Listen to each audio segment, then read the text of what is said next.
Can you stop on your way home and pick up some Diet Coke? That's the text I got from Mom on October 5th, 2019. Hours after she found out she had stage 4 cancer. And what she was worried about was that Aunt Carol, Aunt Susie, Uncle Bob, Aunt Jan, and Aunt Bonnie were coming over to the house. And that sums up her. She was always worried about everybody else. It's been almost 5 years since that day. It's been a long road with many blessings and many tough times.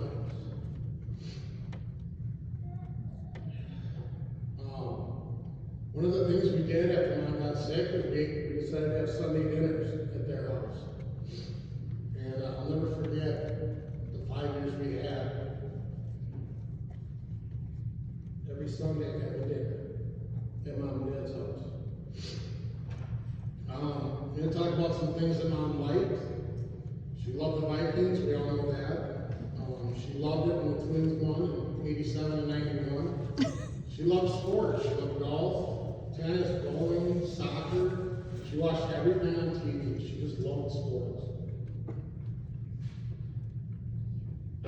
We all know she was meticulous about her appearance. Even in the hospital, the nurses all knew about Linda's nails. So everybody would come into the room just to see Linda's nails, and she was known for that. Today we're all wearing pink because of Mom. That was her favorite color. Mom loved pop culture. She loved movies, TV, celebrities. She always had an opinion on celebrities. For the record, she did not like J-Lo or Beyonce. She's very critical of the weather people on news. So Channel 5 News, poor Ren Claire, every day she'd be like, why is she wearing that? So she was very critical of fashion. She loved her crosswords and Wordle. She was awesome at texting. If you texted Mom, she would text you right away. She loved Hallmark Christmas movies, and we played those.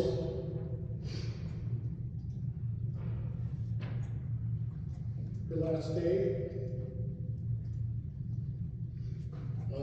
she was Hallmark's best customer. I'm pretty sure the Shoreby Hallmark's going to go out of business now. And in fact, right after Mom got sick, I had to go up to Hallmark to buy a bunch of stuff that she had ordered. And the owner said, how's your mom doing? And I'm sure she cared about Mom, but she probably also cared about her business. Mom was always known for her birthday cards and holiday cards. She goes to great effort, or she went to great effort to make sure she picked out something that related to you. Things that were extremely important to her. Her sisters.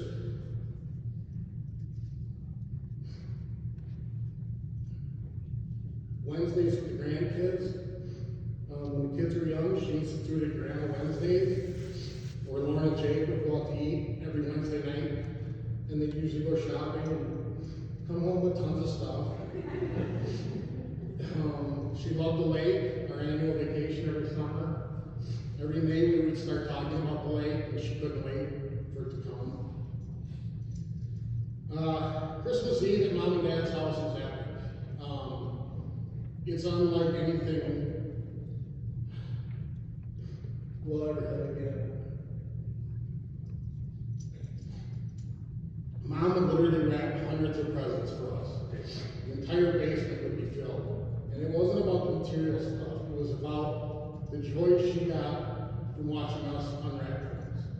She would shop all year to try to find things that meant something to us. And Christmas is going to be really hard. There were two things that truly upset her in this world. And apologies to my in-laws. One is the Green Bay Packers. Like, she would get visibly and physically upset. And then Donald Trump. So I don't want to get, she wasn't perfect. But it's funny, when we were going through her things the day after she passed, she had a post-it note with Donald Trump's sentencing date. Well, she was very much looking forward to that day. Real quickly, some great memories we had over the years. Vacations to the Virgin Islands. Dad and Mom went for years and years and years. Summers on the boat in the St. Croix. Our 7 or 8 or 10 trips to Disney World over the years. We're a Disney family. We love it. Had so many good times. Our family trip to Paris in 2015. We all went to Paris, and Mom walked literally, we walked tens of miles every day, and Mom was there every step of the way. The girls' trip that the girls took to Duluth last year, to Glenshane, was very special. And then all family events. Mom always loved family events, and she also made sure that we were there. She said, you will be attending, and you will be there. Mom had high expectations. She set high expectations for herself and for us. She didn't say much, she didn't yell, but it was very clear when we weren't doing something up to her standards. I remember freshman year of college, I had a rough start first semester. Maybe went out a little too much. And I came home for Christmas and she saw my grade, and she said, I'm not impressed. And that's all she had to say. I knew I needed to turn around. She said, you need to do better. And I did. Once we decided to focus on quality of life for Mom at the end, she really started to advocate for herself. She lit candles around the clock, to Dad's dismay.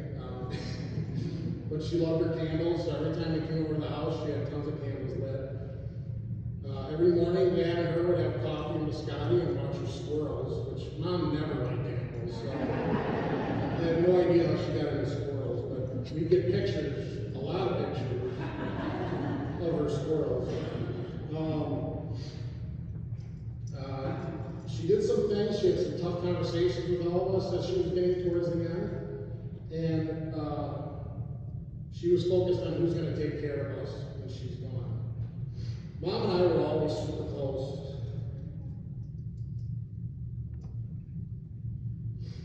And in the fall, when she was in the hospital quite a bit, we would take shifts being at the hospital with Mom. So Dad and Amy would cover the daytime, and Jody and I would cover nights. And there were a couple nights where Jody was working or doing something, and I just got one-on-one time with Mom. We had some really good conversations. But the one thing she said to me, and she was very conservative, is she said, you need to take care of your dad and your sister.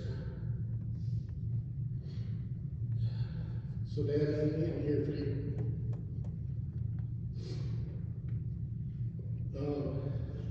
I just want to make a couple thank yous. First of all, to the family for being there in the last 36 hours. All of our close relatives who came to the house. We must have had about 40 people at the house, and that's when Mom went to sleep. She didn't wake up again.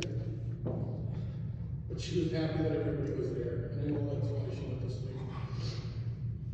I want to thank Jody for acting as a nurse the last 36 hours.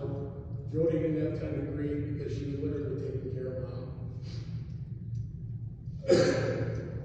And I want to thank Amy for managing her meds the last 3 or 4 years.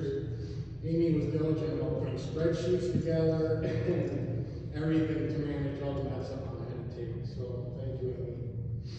And lastly, Dad. He took such good care of Mom. He did everything for her. And he really showed how much he loved her. And I'll never forget that day. So I'm sure I'm missing others.